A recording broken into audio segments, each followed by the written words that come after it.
All right, the first couple quarterbacks, it looks like questions are about the quarterback situation. Yeah. What do you got, Valdez? I just started at the beginning. You just want to go through them one by one? Yeah, just play them from the beginning. All right, so cut one is Jay talking about Kirk moving on.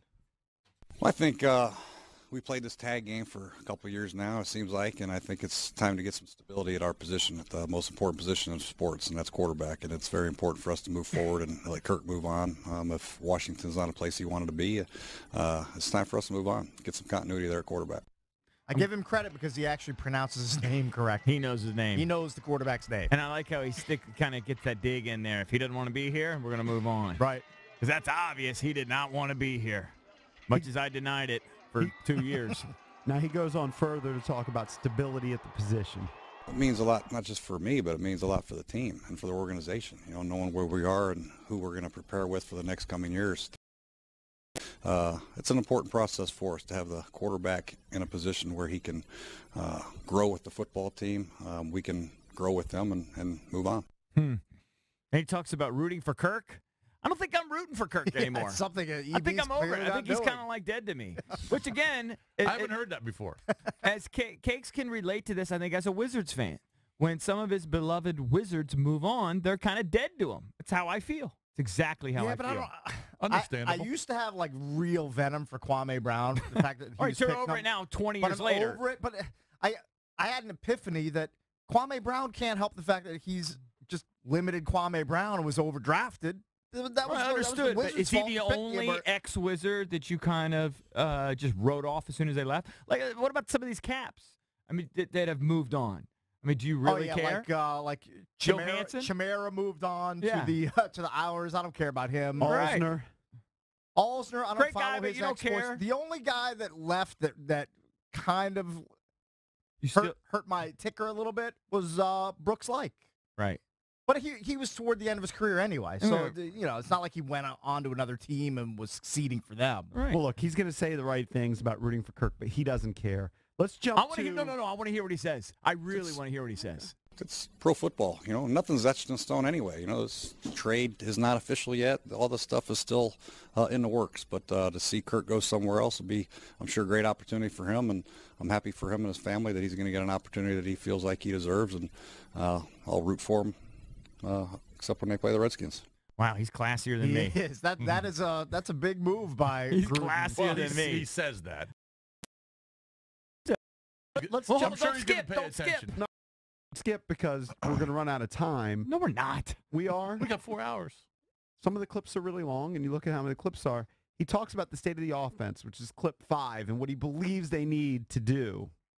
Here's Jay Gruden on the offense. I am a big, firm believer in offensive line play, and we obviously got blown up last year with the injuries. But I think if everybody's healthy, we have a very good offensive line with Trent and Morgan and Ty and Secchi at tackle and T.J. Clemmings and at guard. You know, we got to address the left guard, but Ari came in and did some good things. And obviously Brandon Sheriff, and I feel really good about Chase Roullier's performance there.